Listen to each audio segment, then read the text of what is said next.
Phimosis అంటే ఏంటి? Phimosis వలన ప్రాబ్లమ్ ఏంటనేది ఇవాళ తెలుసుకుందాం. సో, మగవారిలో అంగం యొక్క ముందున్న చర్మము ఫ్రీగా మూవ్ అవ్వాలి. అట్లా ఫ్రీగా మూవ్ కాకుండా టైట్‌గా మూవ్ అయింది అంటే పెయిన్‌ఫుల్‌గా ఉంటుంది. అప్పుడప్పుడు క్లీనింగ్ చేసుకోవడానికి ఇబ్బందవుతుంది. ఇంటర్‌కోట్ చేసేటప్పుడు కూడా చాలా ఇబ్బందులవుతుంది. ఒక్కొక్కసారి ప్రెషర్‌తో ఇంటర్‌కోట్ చేయడం వల్ల పారాఫైమోసిస్ గానీ, బ్లీడింగ్ అవ్వడం గానీ, వెనక్కొచ్చేసి స్టక్ అయిపోవడం గానీ ఇట్లాంటివన్నీ జరుగుతూ ఉంటాయి. సో, ఈ ఫైమోసిస్ ఉన్న వాళ్ళకేంటంటే ఈ చర్మం వెనక్కి రాకపోవడం వల్ల మీరు బలవంతంగా వెనక్కి ఎప్పుడు లాగొద్దు. ఒకవేళ లాగి క్లీన్ చేసుకోవాలనుకున్నా గానీ, ఇమ్మీడియేట్‌గా క్లీన్ చేసుకున్నాక చర్మాన్ని మళ్ళీ ముందలకి అనాలి. ఇలా చర్మం వెనక్కి రాకపోవడము, టైట్‌గా రావడాన్ని ఫైమోసిస్ అంటారు. యూజువల్‌గా ఈ ఫైమోసిస్ అనేది పుట్టినప్పటి నుంచే ఉండొచ్చు.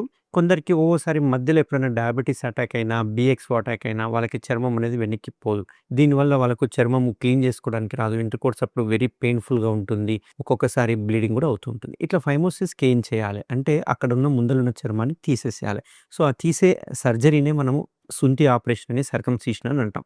మన ట్రీట్మెంట్ రేంజ్ హాస్పిటల్‌లో మనం చేసేది కేఎస్ఆర్ అనే బ్రాండెడ్ స్టేప్లర్‌తో చేస్తూ ఉంటాం. ఈ కేఎస్ఆర్ బ్రాండెడ్ స్టేప్లర్‌తో అడ్వాంటేజ్ ఏందంటే ఇది జస్ట్ ఒక 10 మినిట్స్‌లో సర్జరీ అయిపోతుంది. ఇమ్మీడియేట్‌గా హాఫ్ అన్ అవర్‌లో పేషెంట్ డిశ్చార్జ్ అవ్వడం జరుగుతుంది. వాళ్ళు ఎటువంటి బెడ్ రెస్ట్ గానీ, పథ్యం గానీ, డ్రెస్సింగ్స్ గానీ అవసరం ఉండదు. అంతేకాకుండా ఇవి మనం ఈ పిన్నుల ద్వారా మనం ఏదైతే ముందలున్న చర్మం తీస్తామో చాలామంది నన్ను అడుగుతుంటారు. మళ్ళీ చర్మం పెరిగితే ఎలా అని? సో, ఒకసారి మనం చర్మం కనుక ముందలది తీస్తే మళ్ళీ లైఫ్ టైమ్‌లో పెరగదు. కాబట్టి ఒక్కసారి మనం చర్మం తీస్తే ఆ గ్లాండ్స్ అంటే ముందలున్న హెడ్ భాగం ఏదైతే ఉందో దాని మీద ఎటువంటి చర్మం ఉండదు కాబట్టి ఫ్యూచర్‌లో ఎటువంటి ఈ సెక్షువల్ ట్రాన్స్‌మిటెడ్ డిసీజులు గాని, క్యాన్సర్‌లు వచ్చే అవకాశాలు కూడా చాలా తక్కువగా ఉంటాయి. ఈవెన్ హెచ్ఐవీ వచ్చే అవకాశం కూడా చాలా తక్కువగా ఉంటుంది. అంతేకాకుండా ఈ చర్మాన్ని తీసేయడం వల్ల చర్మం వెనక్కే ఉంటుంది కాబట్టి ఆ ప్లేస్ అంతా డ్రై అయిపోతుంది. ఎటువంటి స్టాగ్నెన్స్ అంటే స్టాసిస్ ఉండదు. యూరిన్ గాని, స్పెర్మ్ గాని ఏది అక్కడ ఉండదు కాబట్టి డ్రై అయిపోతుంది కాబట్టి ఎటువంటి ఇచ్చింగ్ గాని, స్మెగ్మా గాని ఫార్మ్ అవ్వకుండా ఉంటుంది. సో, ఎవరికైనా ఇట్లా ఫైమోసిస్ ఉంటే దాంతో బాధపడాల్సిన అవసరం లేదు. ఎందుకంటే ఇప్పుడొచ్చిన లేటెస్ట్ స్టాప్లర్స్ ఏవైతే ఉన్నాయో ఈ సర్జరీ చేయడం వల్ల